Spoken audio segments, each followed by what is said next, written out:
Every tree has roots, every life has branches, and every adoption has a story. Some stories begin with questions, some begin with loss. All of them are rooted in love and the search for connection.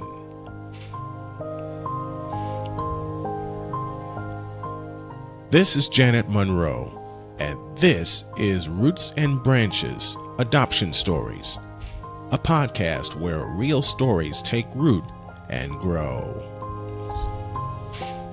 Because the more we share, the more we understand, and understanding helps us grow.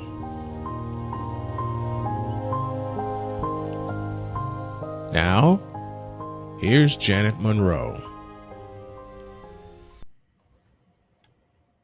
Hello, and welcome to Roots and Branches Adoption Stories here at KFred Radio. I'm your host, Janet Munro, birth mother, storyteller, and someone who believes that our roots shape us, but they do not have to define us. Today's episode is a very special one. It's not just one woman's story. It is the story of thousands.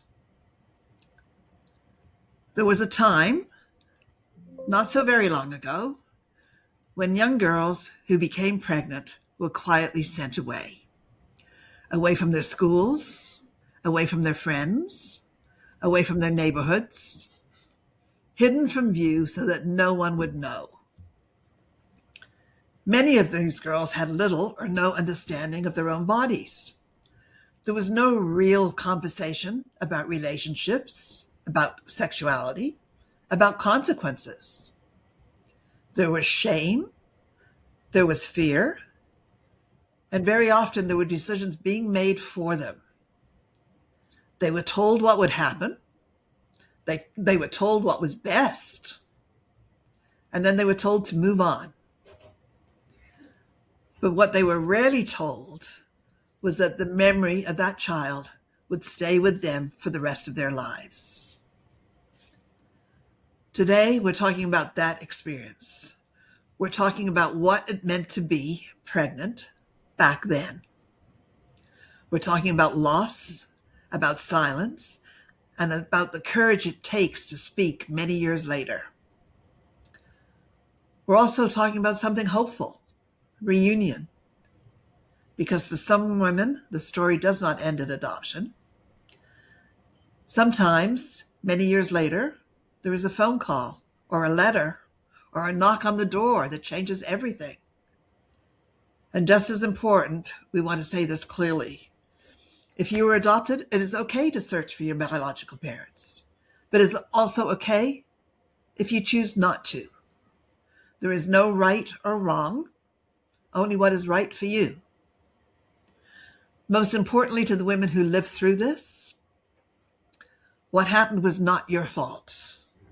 You were young, you were uninformed, you were shaped by a society that believed silence was the answer.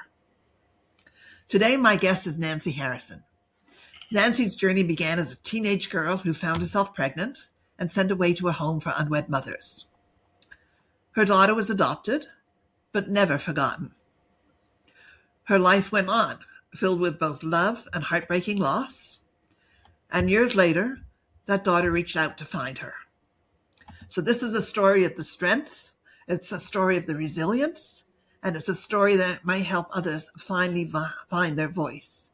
So Nancy, welcome to Roots and Branches. I am so glad that you are here today and that we get to talk about this because there's over 1.6 million young women that went through those homes for unwed mothers between the end of the Second World War and about 1973.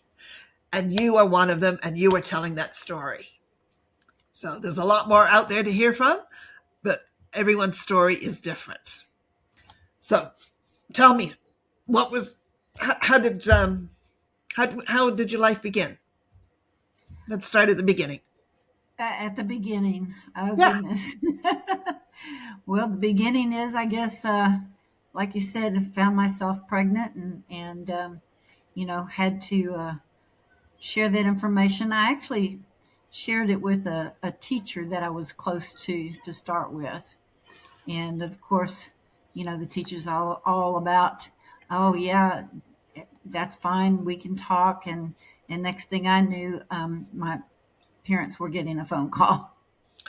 Okay. So in the beginning, you were home. You had a stepmother that came into your life when you were about 5 years old. Yes. So how did that shape how you understood closeness and family?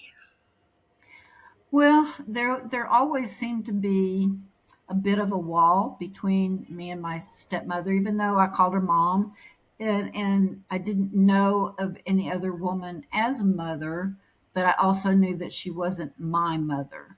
She was my brother and sister's mother, but not my mother.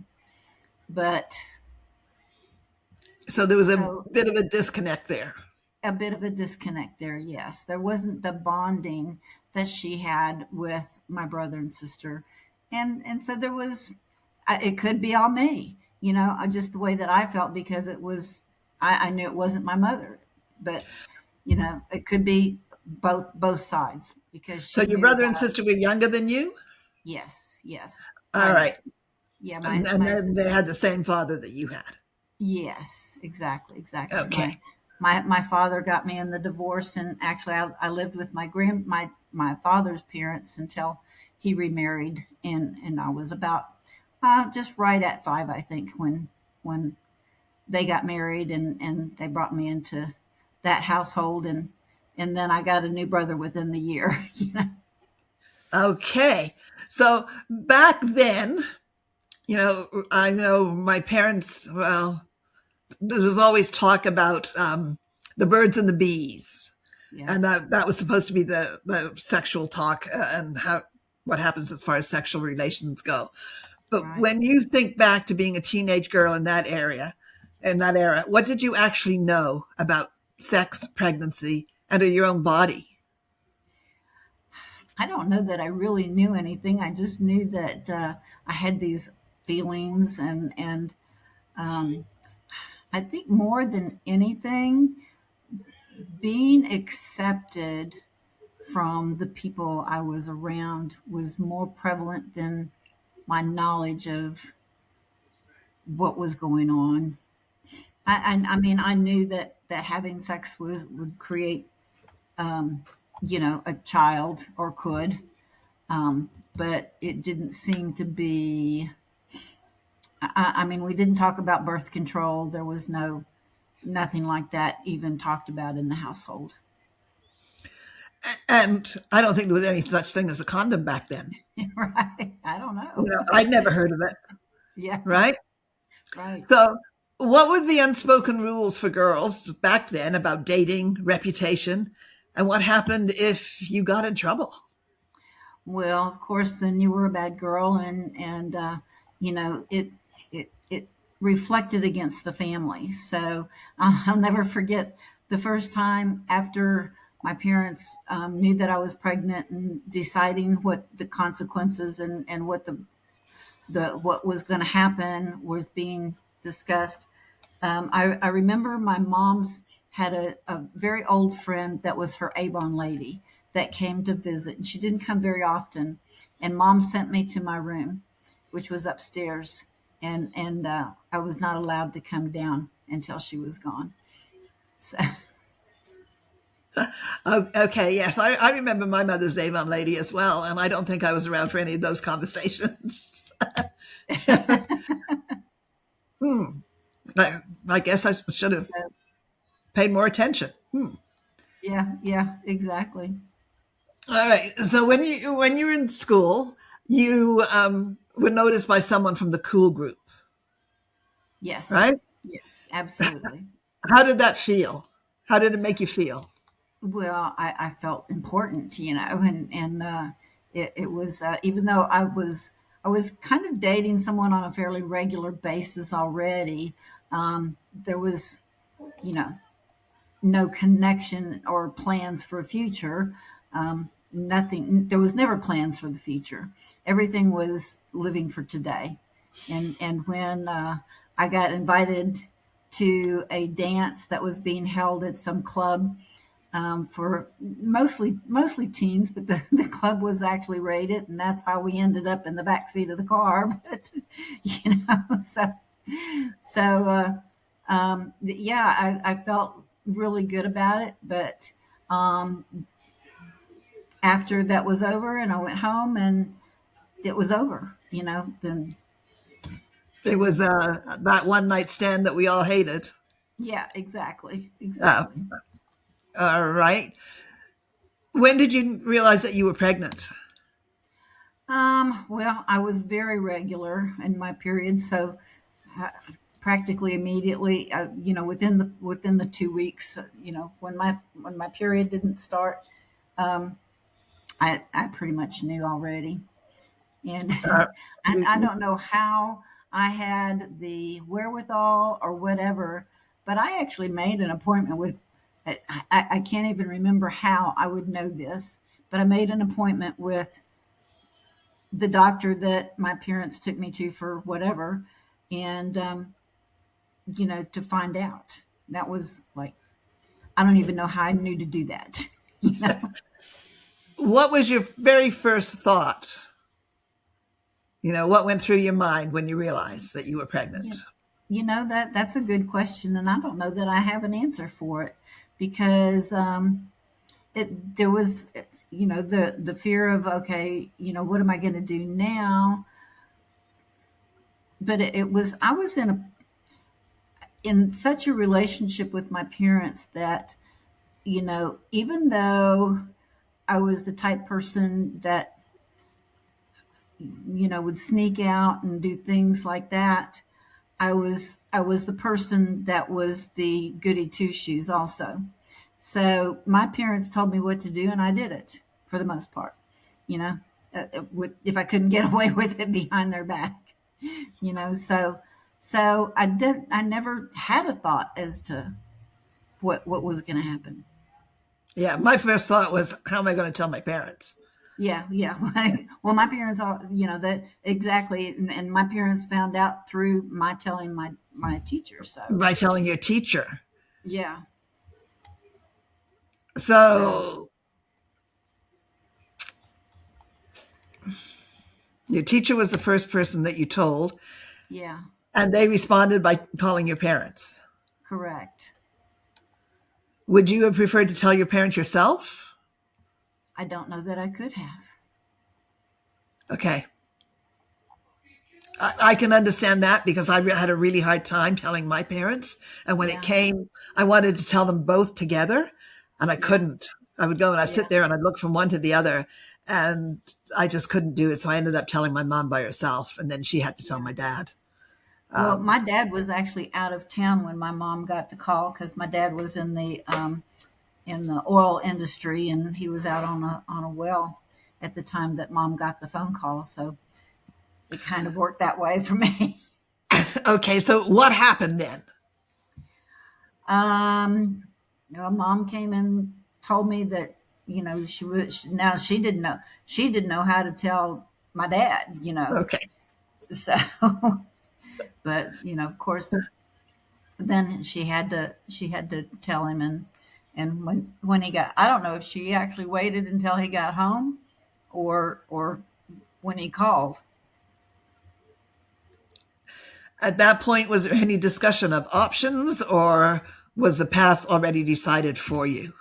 The path, there was never any discussion on options. It was kind of like, I'm going to put it along the scenarios of your grounded type scenario. Um, and then I was told that they were taking me, to this home so I could continue school. And then I also did night school. And I mean, I continued to follow through with my schooling, and did actually graduate from high school, through, like I say, going to night school, going to school through the home and other things. But yeah, I was literally told this is what was going to happen. Did you feel you had any voice in this choice? And I was never asked to give a voice.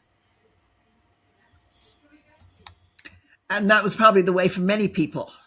Yeah.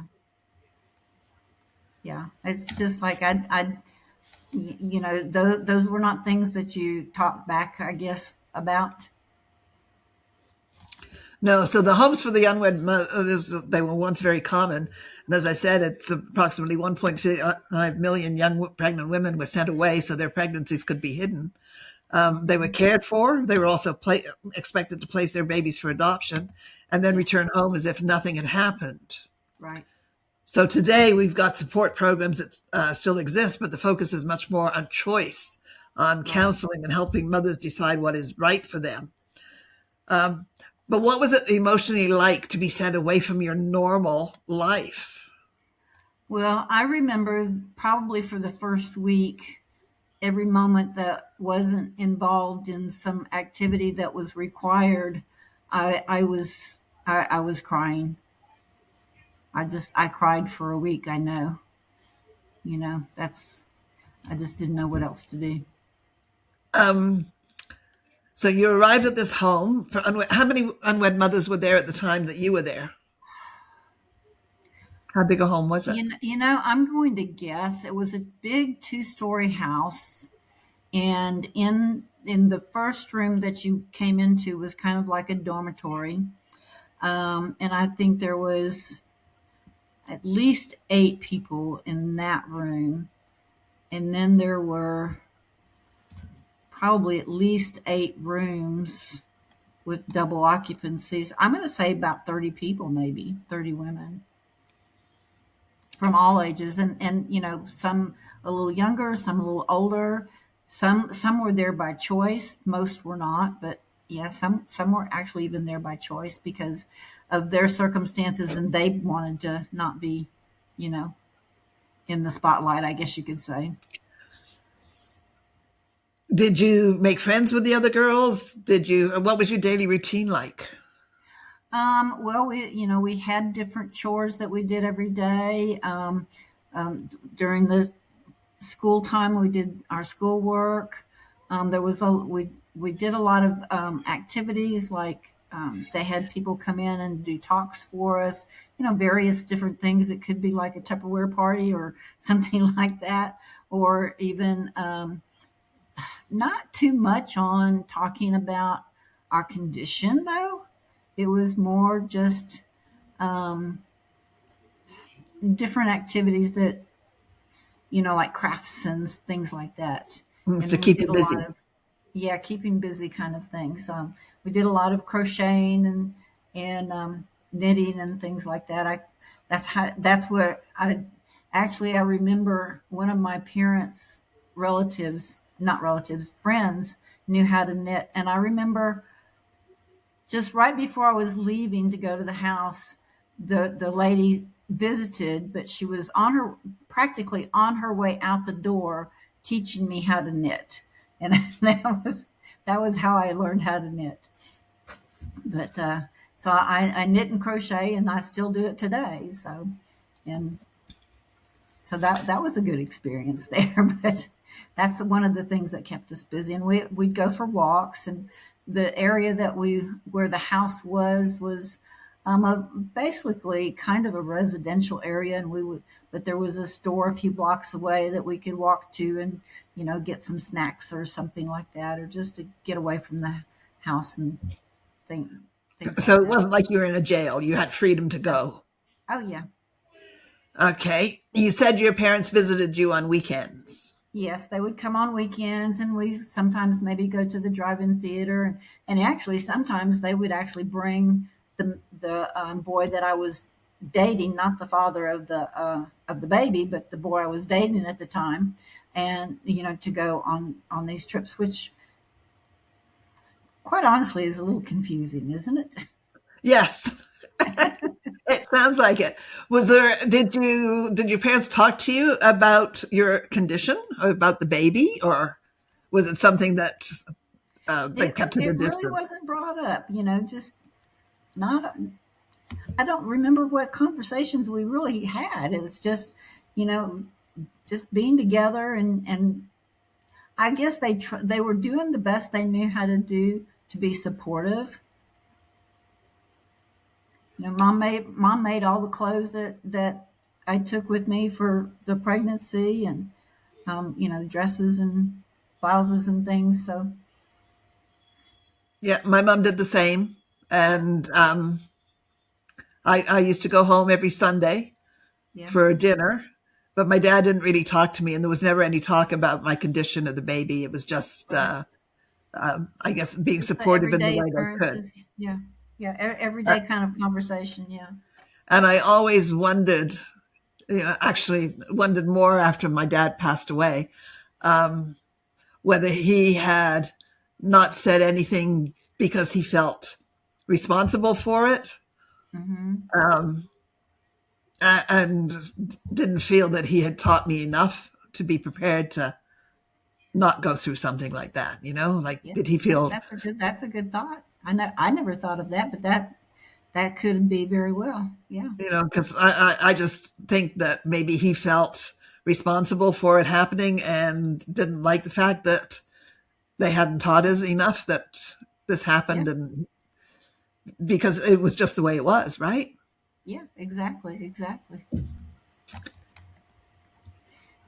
And I kind of find that in aging myself and looking back at how I treated my kids, we all learn from where we came from, and our parents did the same thing. I mean, they were just responding to what they learned, and so you know when are we going to get smarter parents? um, I really can't answer that because life is changing so rapidly. Yes, it is now. Yeah. Nowadays, there's so much more information out there, and yeah, Yes, there it's a is. totally different world than what it was back in the '60s and prior. So back to your parents' visits. How did they affect you? Did they help you, or did they make it harder for you? I think they helped. They made the transition especially better. So when the after the baby was born and I was sent home, um, that's another story. But Okay. you know, You um, said they brought your boyfriend with you, that you had a boyfriend at the time. How did he right. feel about you being pregnant with someone else's child? I don't know how he felt about it. He supported me, and actually, he and I, married shortly after, about within 6 months after the baby was born, and but so he definitely supported me. Did you feel that inside that home that you had solidarity with the other girls that were there, a sense that you were all in this together, Oh or was it yes, isolating? no, it was not isolating at all. It was all like, we always heard when somebody had a baby and what they had, and it was kind of like a family community. So it was a When good experience for me. Okay, so when someone had the baby and Hmm. you heard about it, did that person come back to the house, or did they No, just no, they disappear? never came back. And did you feel hidden in this house, or did you feel protected, or both?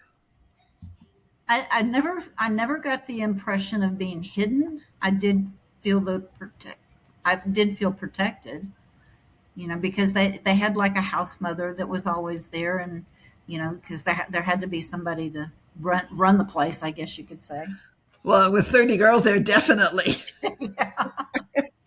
Yeah, You need exactly. somebody to keep them in line, Yeah, right? yeah. So, And like I so you said, didn't have any we mean had our girls. yeah, we had our chores. We had to keep our rooms clean, and there were chores for breakfast and dinner that even though they had cooks come in, there's dishes to do and different things, and keeping that. I think I'm not sure. Each particular person might have had their own job, and there might have been jobs in cleaning of the household, but it wasn't never my job, so I don't know. So, what were you told about what would happen to you during the birth? Did anybody explain anything to you as to what to expect? No, not really. It was, we did have doctor visits, like once a week. The doctor would come, and depending on where you were in the pregnancy, as to whether it was your turn to go every, in the beginning you only went, like once a month, and then it would be every week or whatever. So through that, I guess there might have been some instruction or information provided through the doctors, and where, because they would tell us, where we were and what was, going on. But my birth came a little earlier than what I was told what my due date was, and I don't know if it was at that time because of my time framing and when I told them things were happening, or if it was because they didn't know it in those days close enough like they do today as to when the due date was. Does that make sense? Yes. Yes. So, what do you remember about the birth itself? I remember screaming my head off. And it was quite painful. But I do remember when I started in labor, I started walking, because that was one thing that we did know, that walking would bring it on better. And I started feeling the labor pains, and the person, whoever I was rooming with at the time, was with me, and we were timing them, and we got up and we went for walks, and we did, and it was like I was probably in that kind of labor in the household for maybe 8 hours before we decided it was time to go to the hospital, and went to the hospital around, I'm going to say around midnight night. And that was kind of unsettling, a little unsettling. Yeah.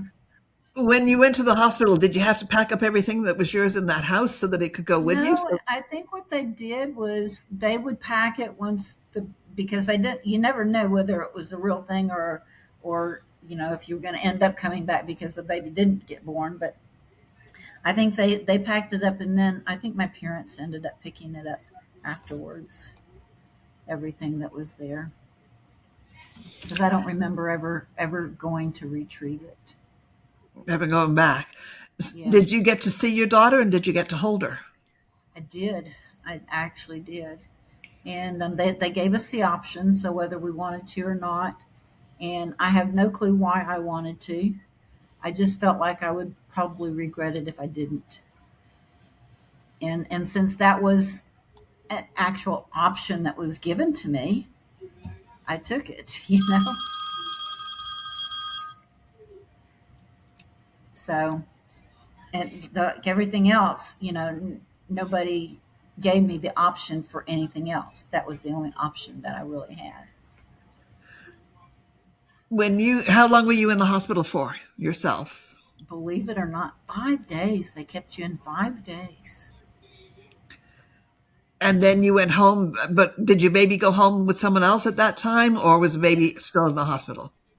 I believe, from what I've been told, I think she went straight to her adoptive parents. Yeah. And it was really funny, from what they've told me, is that her adoptive father was in the Houston police force, and he was actually on security duty at that hospital the night she was born.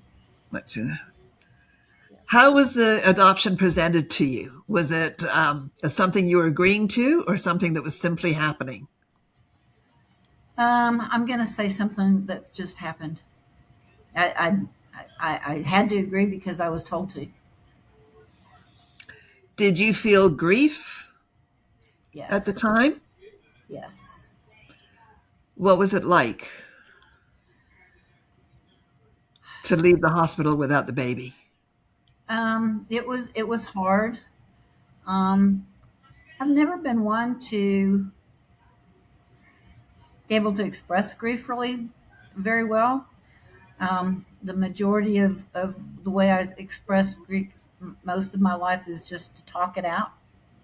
So if something's happened to me and you get close to me, you're going to hear about it. You're going to hear my story.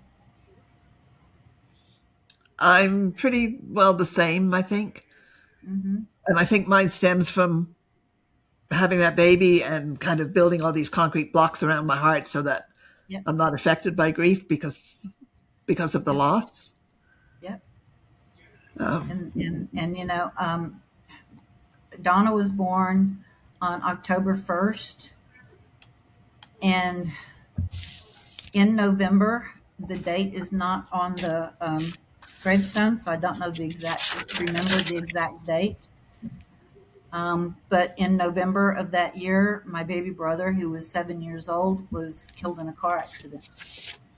And when I came home from having Donna, I'm going to say I became very close to that brother because he represented what I had lost.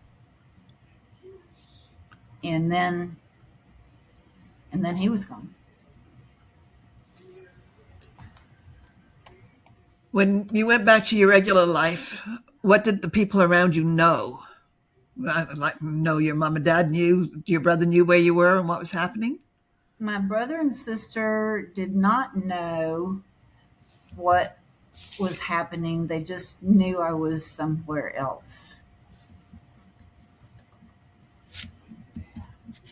So, how did you react around them when you went back? Um, the same as always, because they were so much younger than I was. I really wasn't involved in their lives anyway. So it was just the youngest one that I was mostly involved with. So because my oldest younger brother is 8 years younger than I am. My sister's 9.5 years younger than I am, and then my baby brother was about 10 years younger than I am, 10.5 years younger than me.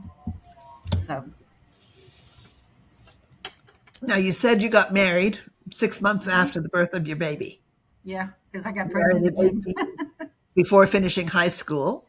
Yeah. Why? Well, again, I got pregnant from the boyfriend then. So, I mean, now I've had a baby. So, I mean, so of course we're active, I guess you could say. All And right. and so rather than and now I'm 18, and so rather than deal with anything else, we just went to the county courthouse and got married. He came I home and told our parents, and we ended up living with his parents for the time being because he was still living at home. I was still living at home, but his parents were gracious enough to let us stay with them. let you stay with them because you didn't want to go back to the home and go through the same thing you just been through. Right, exactly, exactly. And because he knew what you had gone through because he was visiting you in that home, Yeah, then exactly. it made sense to have Yeah, that get married and have the baby together, right? right, right. And this was his, so he was. That's what it So was. how did becoming a mother again affect your feelings about the child that you had lost to adoption? Was You this a know, replacement? I probably, but when they told me at the adoption agency when I signed the papers that when you know now that you've signed this, this is just something you need to forget about. You just don't even because you're never going to hear from them. You're never going to. This is closed adoption. Um, you might as well just forget this ever happened to you in your life. And so I can't say that I forgot it, but I put it on the shelf and didn't let it affect me to the degree of how the next, but it did, because now I couldn't be close to anybody, you know, because and especially when I lost her, and then a month and a half later I lose my baby brother who I'm so close to. Yeah, the walls went up completely. How do you So feel I the never, other, yeah. you were around at the home and there was other girls that were going through something similar to you. Did they Mhm. close off their feelings as well, or was it just a combination of everything for all of them? Was there a lot of different feelings? And You know, that's really hard to say, because of the fact that, because this was, like you said, a situation of, you know, a, a hidden scenario. We were not able to or allowed to continue relationships beyond there. So we never, once you were gone, you were gone. So none of those relationships were ever continued. and of course, it was different back then because nobody had cell phones and you couldn't get a number and you Right. couldn't text and you Yeah, couldn't. exactly. We had payphone. We had a payphone that we could make calls out, but nobody could call us, you know. So You you had a second daughter that you lost to spinal meningitis at 2.5 years yes, old. yes, that So was my then you're third child. carrying about both those losses. Hmm. Yeah. So did the two griefs ever really touch each other in your own mind, or were they totally separate? I think they were totally separate because they were two different scenarios. One child I knew, the other I didn't, you know. So when Amanda passed, she was 2.5. She was my third child, so my second that I was raising, and smart. Oh my goodness, she was so smart. That child, she spoke in full sentences at 11 months old. Just smart as a whip. But so that was very hard. And I actually had my fourth child, which was my second son, when she passed, and he was right at a year old when she passed. And he's the one that I'm closest to, because when she passed, he was still in diapers and needing a mother's attention and affection and stuff. And he became my focus. And so my oldest son kind of got ignored, and which has made it difficult all these years, because the relationship between me and my second son is the only son or only child that I had that I actually had a bond with. So Did you give yourself time to process your grief for your daughter, who has time? or My parents didn't live anywhere close by. I had no support system. Who has time? You know, okay? Did you feel you had to be strong for everybody else? always, yeah, Why is always. it women carry all the weight? I don't know.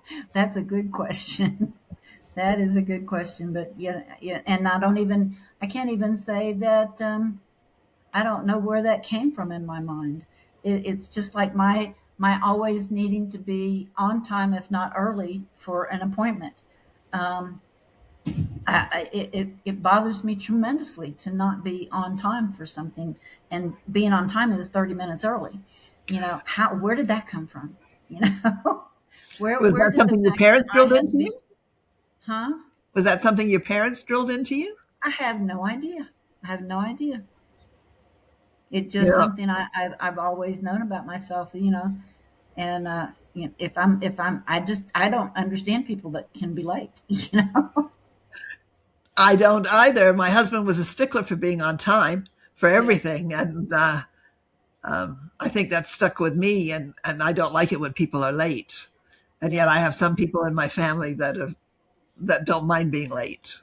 I do too, and it's kind of like, how do you just live with yourself doing that? But it I is. I know. mean, yeah, And I tell my grandson when I'm going to go pick him up, okay, be ready for me to come, right, because I don't.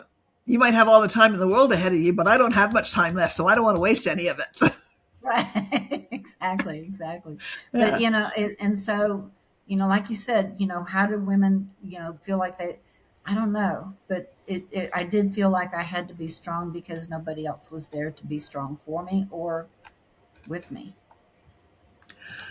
So during all these years, when you've been married and having your family and more children, did you Mhm. think about your firstborn, or was it something that you just let yourself feel, or did you just push it away?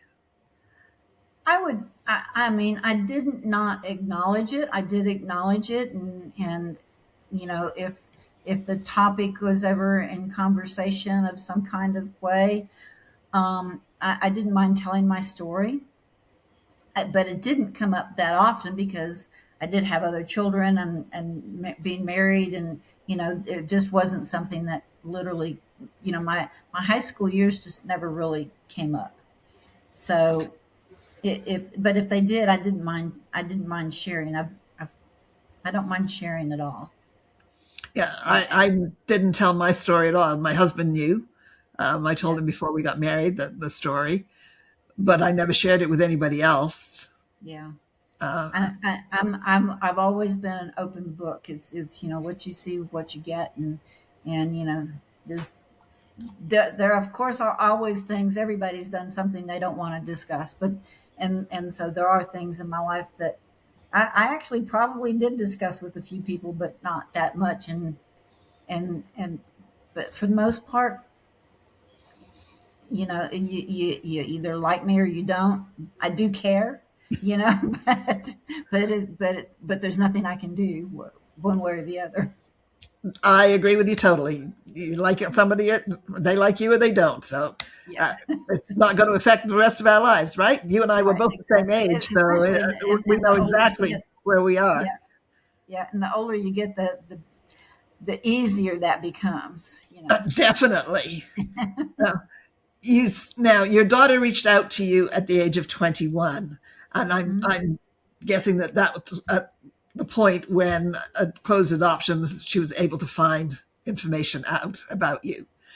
But I think she was able to prior to that, but I think they encouraged them to wait till they were 21. I think her adoptive parents also encouraged that, but she always wanted to know who I was.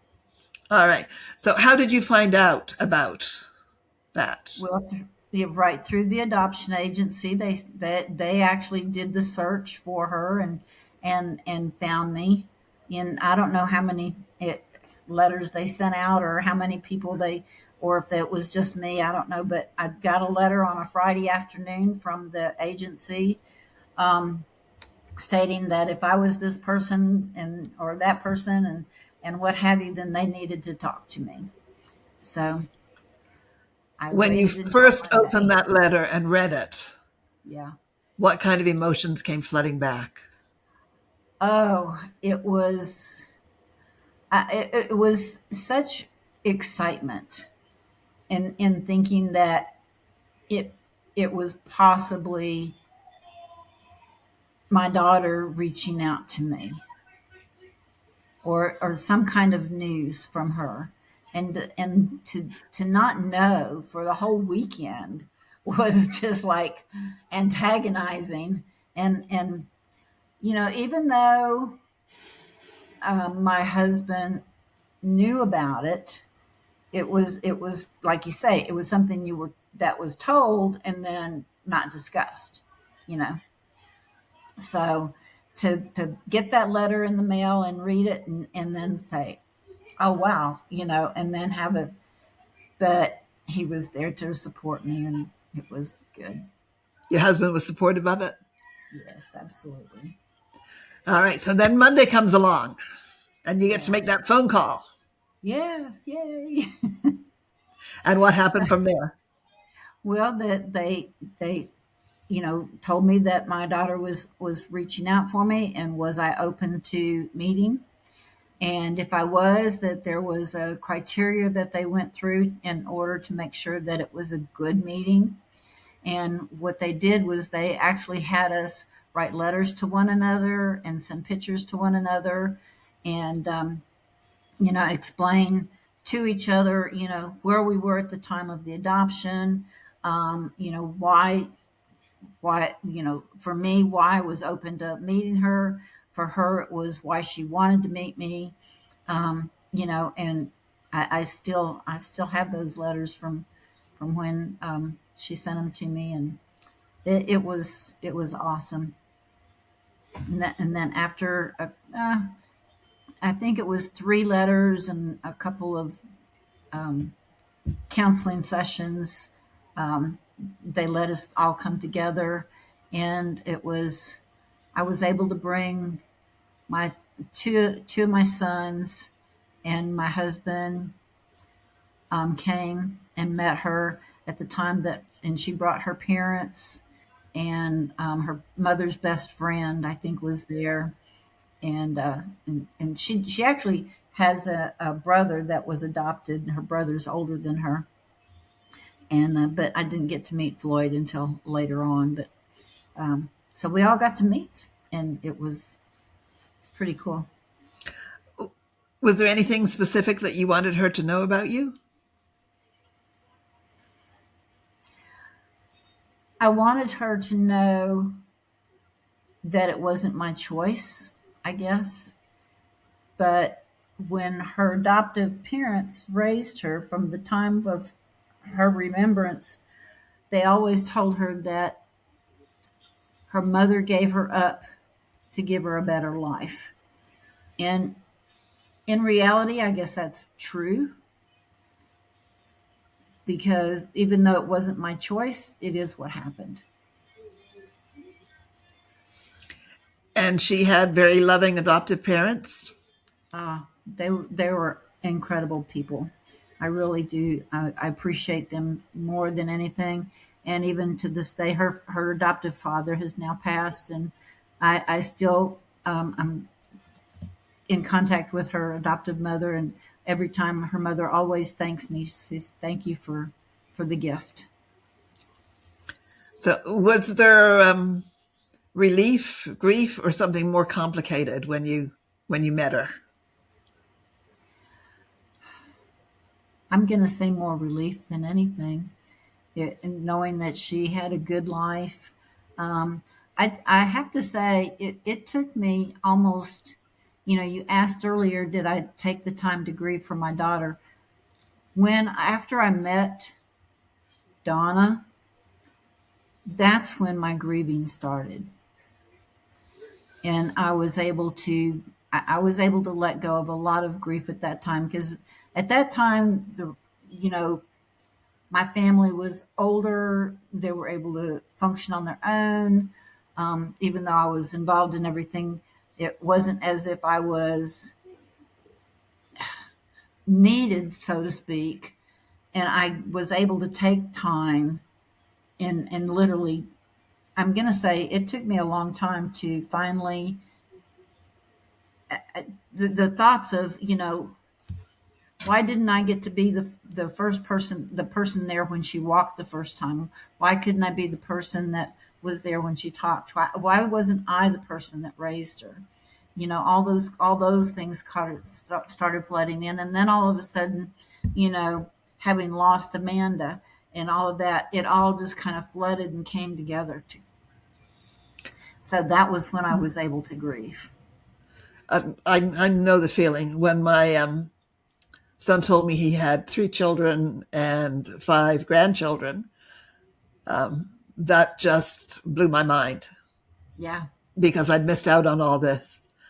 Yeah. And it took me a long time to realize that I wouldn't have the life that I had today if I had kept him and raised him, and he wouldn't have had the life that he had.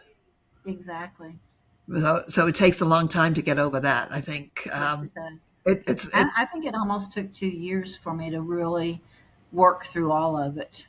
Yeah, it doesn't go away in minutes. It's once you hear it, it's powerful. It's like a tsunami hitting you, all these feelings and all these memories of what actually happened back then and how it ended up, the adoption, and just everything you had to think about. And though you had support, you didn't have any chance to discuss anything. There was nobody to talk Right. to about Exactly. Because I totally, my mother was the type person, mother being stepmother, but nonetheless, she was the person that, in her mind, you just got over things. You don't have, there's no need for psychiatrists or psychologists or anybody to talk to.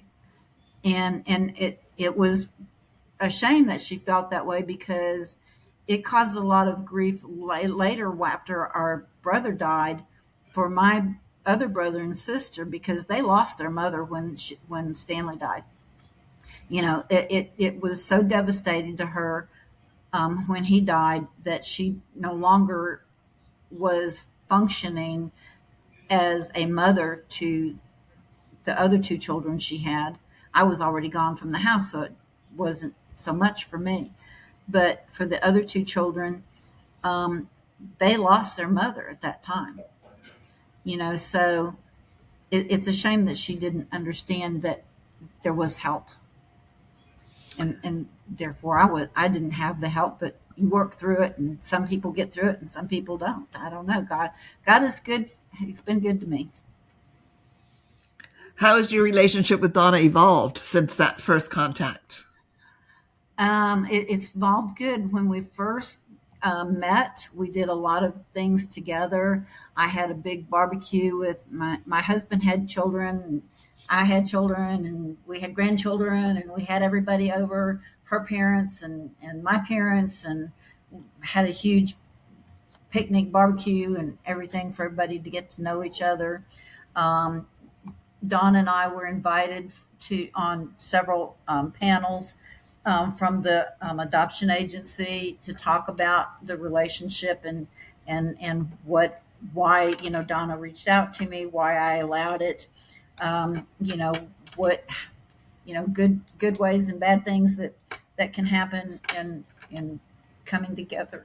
It just it was pretty cool, to and we went on a couple of trips together, and then I was there when Donna's children were born.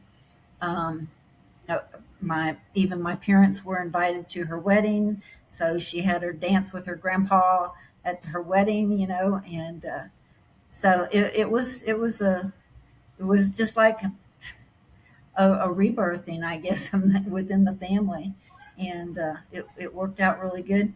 And as time went on, because we live in the Houston area, and Donna lived way south and I lived way north, our lives kind of went our own direction. We're still, we still talk to each other, um, but we're not as close as we were in the beginning. But it's okay, because we needed that closeness to start with. And then I was able to come to grips, I guess you could say, with the fact that, you know, she had the life that God wanted for her, and I've had the life that God wanted for me. I And think it that's a was, perfect way to put it. so, and, I'm in the process right now. If you saw behind me, there's boxes everywhere around here, because I'm about to move back to the Houston area. And I truly feel like, even though our relationship has drifted some, I feel it coming back. And I think this move back is I'm going to be as close, if not closer to her than ever now, because I think that she's in a different place in her life now, that she has more time to be able to devote. And I know that she feels bad sometimes when things happen, with her brothers that are on the north side of town, and and that she's unable to be there for them, so to speak, because she does relate to the fact that she's got three brothers from me, and then her birth father had another son, and so she has another brother there. So she's got tons of brothers, no sisters. No sisters. All right. So for the women that are listening who went through the same thing that you and I have been through and have never spoken about it, what would you say to them? Well, if you haven't gotten help, get help, because it's something that happened in your life, and you need to acknowledge it.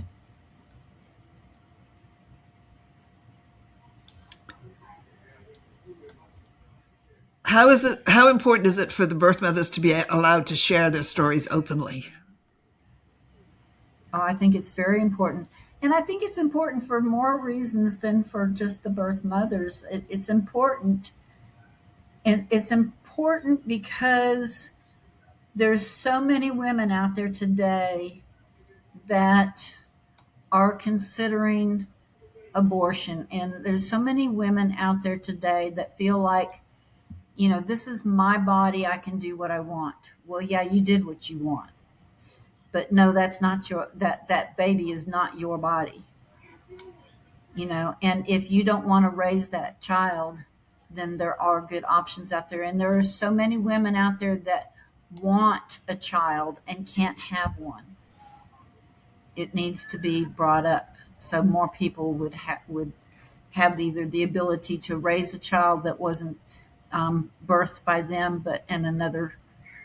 And there's so many options today, with the open adoptions and being able to know, what's going on if you want to, and you don't have to. That's the Right. thing. There's so many options more today to make it where, and there's so much. I'm going to call it counseling, but whatever to go along with it today than what we had before.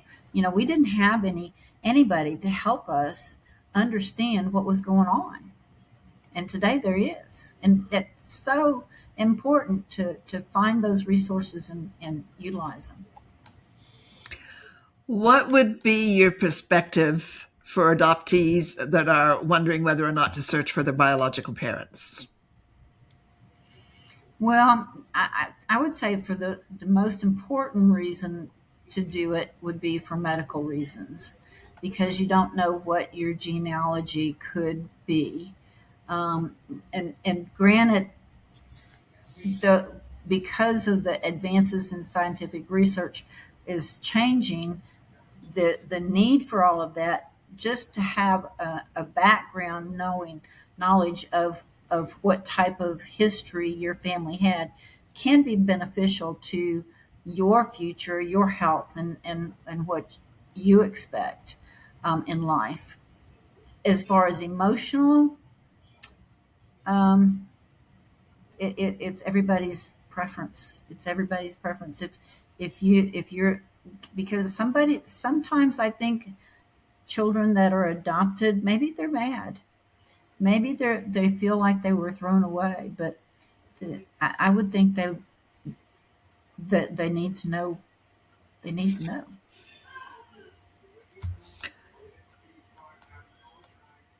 And last question I'm going to ask you is, if you could go back and speak to your 17-year-old self, what would you tell her today?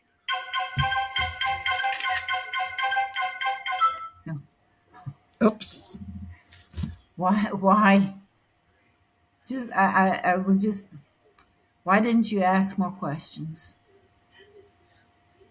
Why couldn't you have been stronger then, like you are today?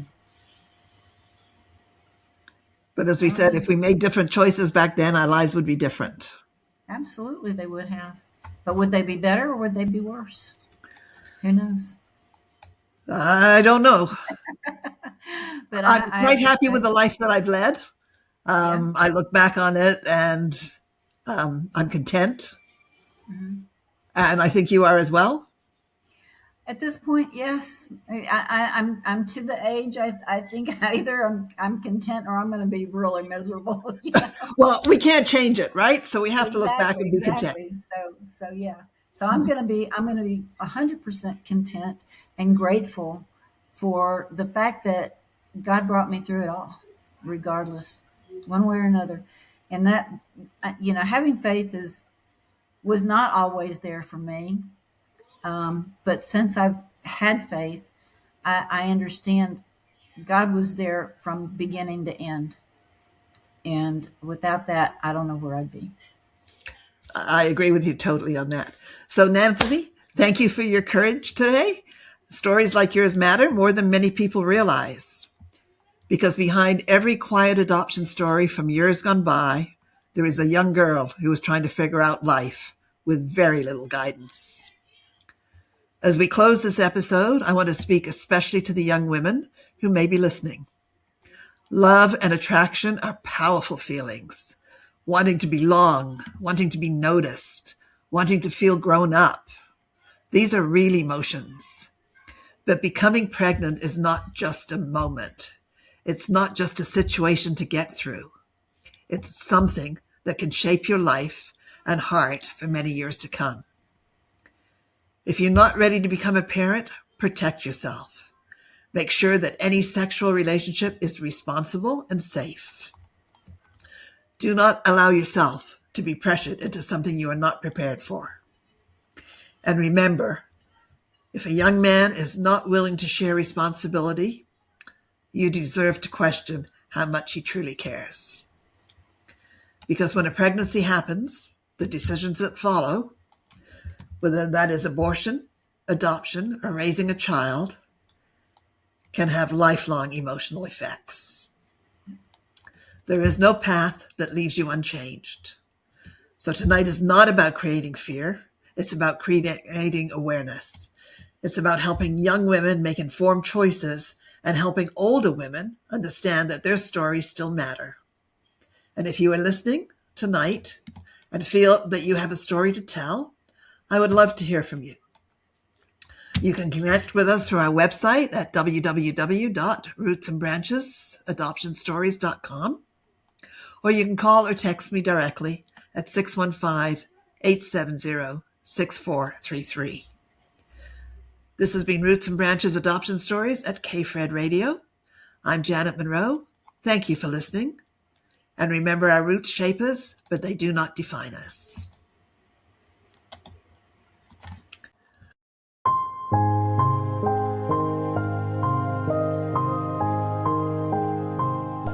Thank you for tuning in to Roots and Branches Adoption Stories, where every tree has roots, every life has branches, and every adoption has a story. Got an adoption story you want to tell? Want to learn more about adoption stories? Then visit rootsandbranchesadoptionstories.com.